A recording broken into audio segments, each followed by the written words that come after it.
A very good morning to everyone. This part of lecture which I am going to present today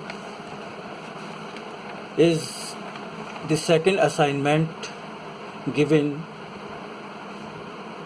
for the orientation program conducted by Academic Staff College, Aligarh Muslim University, Aligarh. The topic of today's lecture is the management planning of the museum functions and policy development. The International Council of Museum defines museum as a non-profitable permanent institution in the service of society and its development, open to the public, which acquires, conserves, researches, communicates, and exhibits the tangible and intangible heritage of humanity and its environment for the purposes of education, study, and enjoyment. As the definition of ICOM for museum says, the museum has to perform certain functions which include acquisition, in other words we can say collection, conservation, to research, to communicate, and to present the objects for the purposes of education, study, and enjoyment. Now the basic question arises here, how we can manage all these functions of the museums. Therefore, we have to plan for the management and make a very good policy for the management of the museum. Now, I will discuss certain points which has to be considered while planning the management tool and making strategies for policy development. The first point is that every museum should have a clear and agreed management and forward plan. This plan is an expression of how the museum's policy agreed its governing body will be put into action over a period of time. A management plan essentially describes the museum's purpose, the objectives, and its program of action, explains how its resources will be used to implement the programs, and defines the steps which will be used to monitor progress and evaluate the impact of the museum's work. The second point which we should consider in management planning is that museums manager therefore have to work with their governing bodies. First, to establish a policy framework which they can carry out the museum's work. Policy development requires a great deal of time and consideration, reference to existing professional codes and conduct, and standards and comparison with other museums.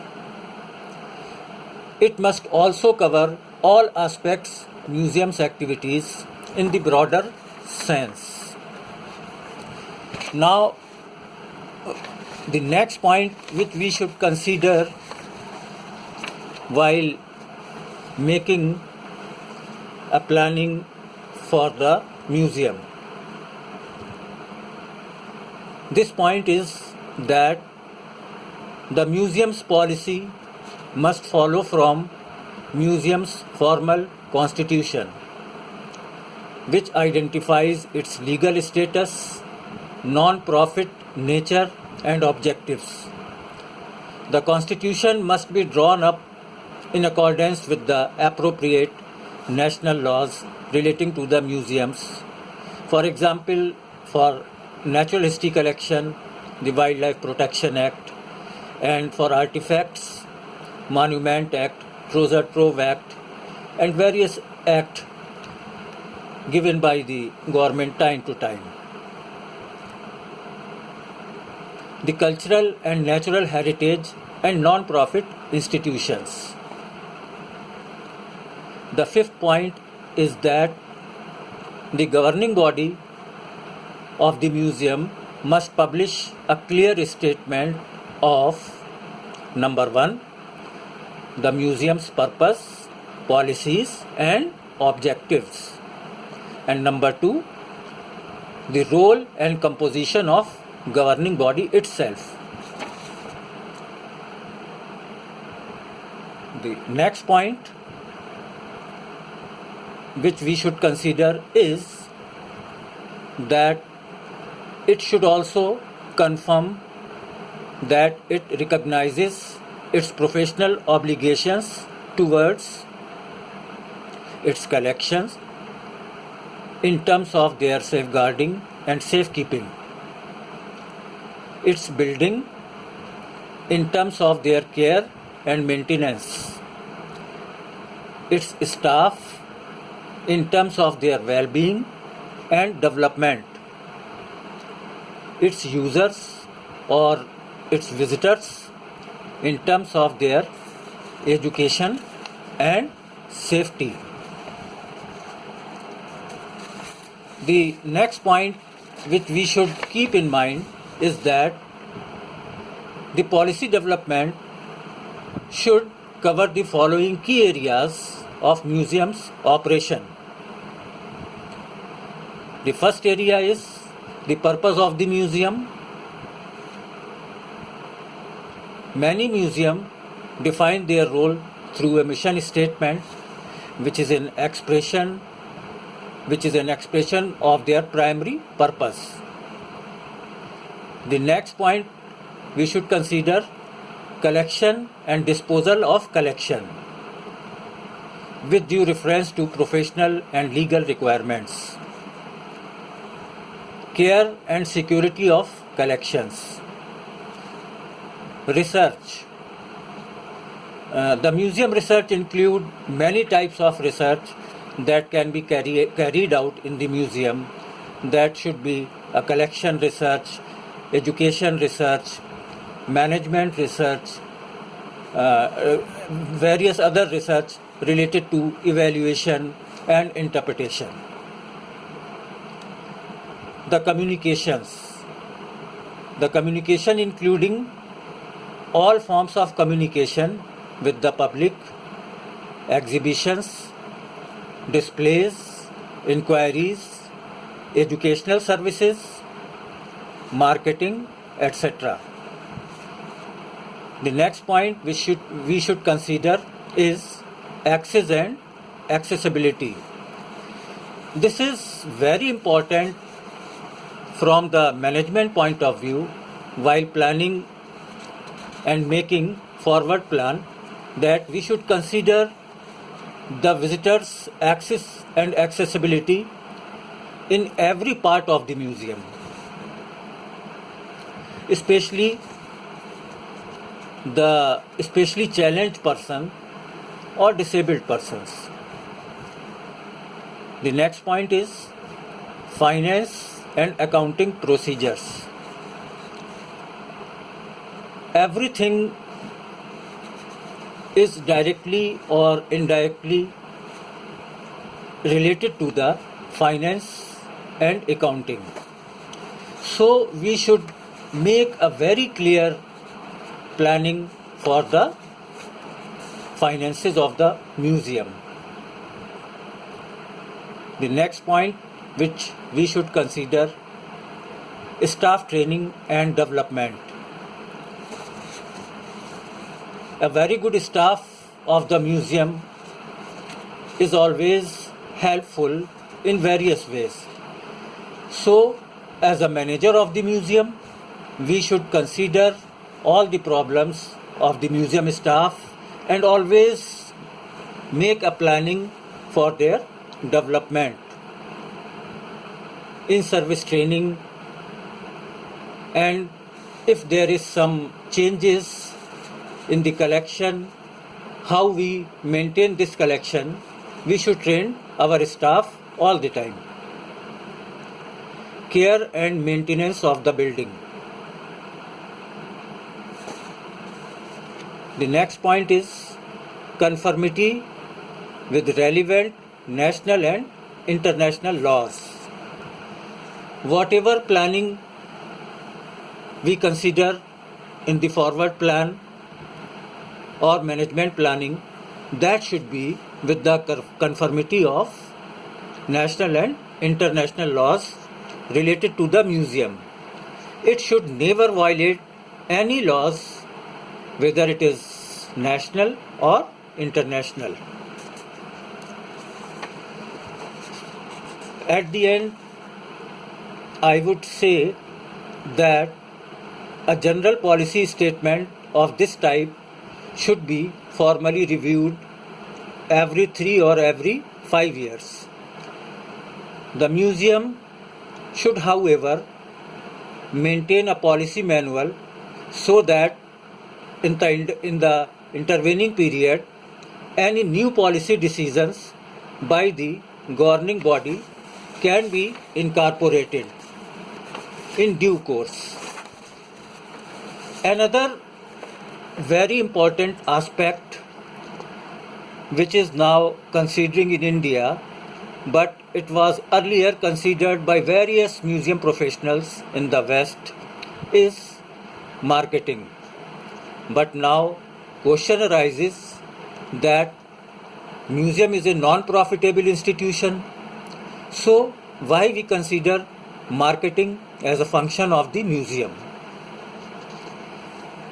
Due to globalization and very lenient policies, marketing is now considering by various museum professionals to be considered in future as a function of museum. So we should discuss here some aspects of marketing in museum and what is the concept of market in museum. The concept of a market where the museum, along with the educational and entertainment facilities, sells or advertise its wares, is developed in succeeding units. The idea of a museum operating is a marketing, may be unfamiliar, but it is of immense value of helping to analyze the relationships between people and museums, and in exploring how museums can respond to people's need and interests.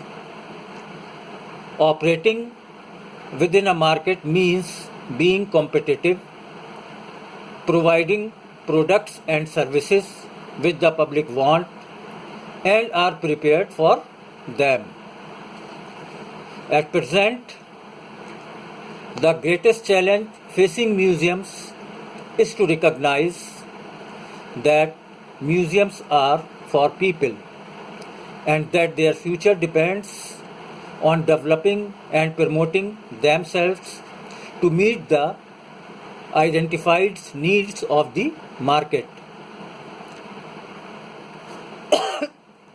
But now the point arises how we understand our market.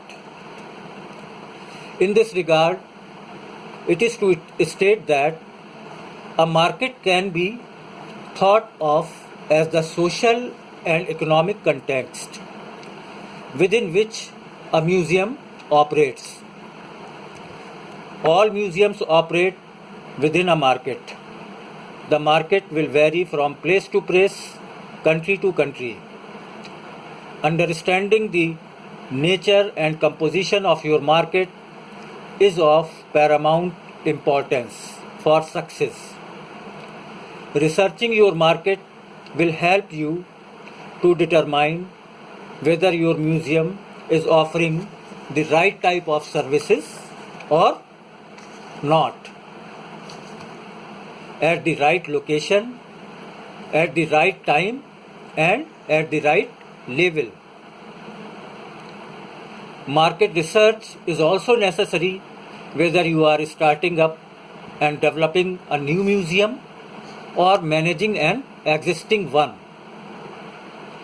It should be a continuous exercise helping you to develop or change your services to your users in the light of their needs and responses to the museums. It will also help you to explore new market segments and to draw a forward plan for the museum.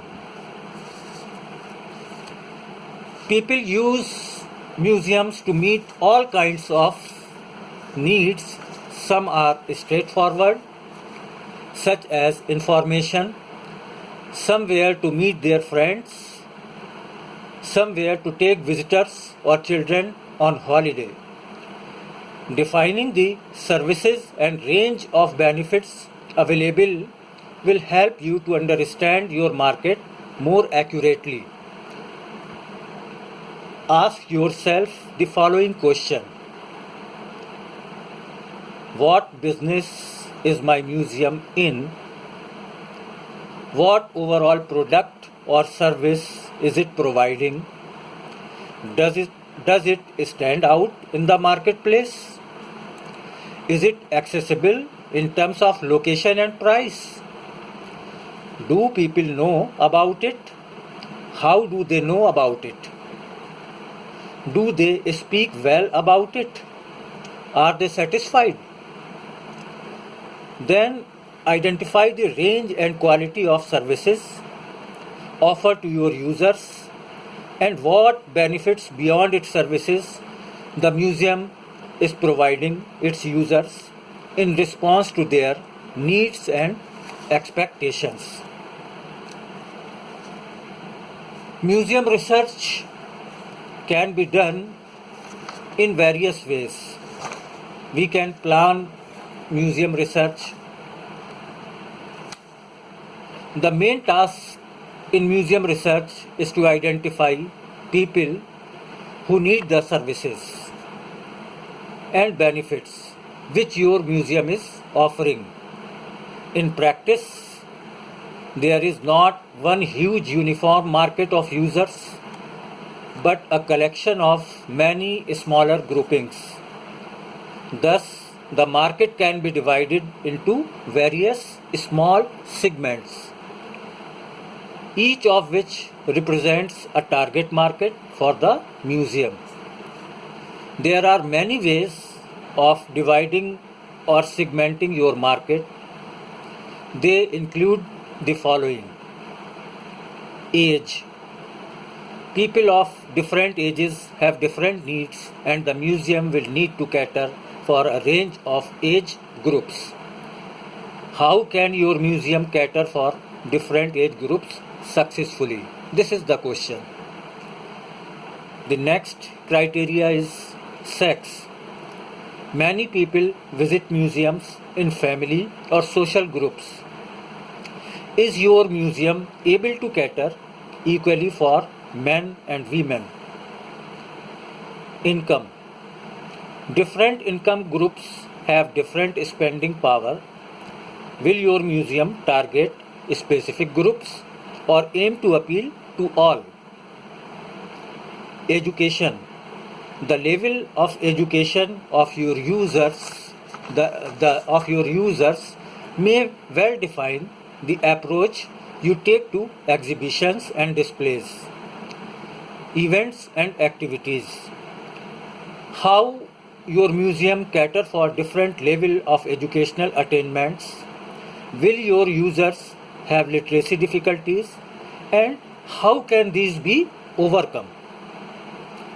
The location of the museum, leisure participation, lifestyles, patterns of use, and so many things can be considered the parameters for segmenting your market.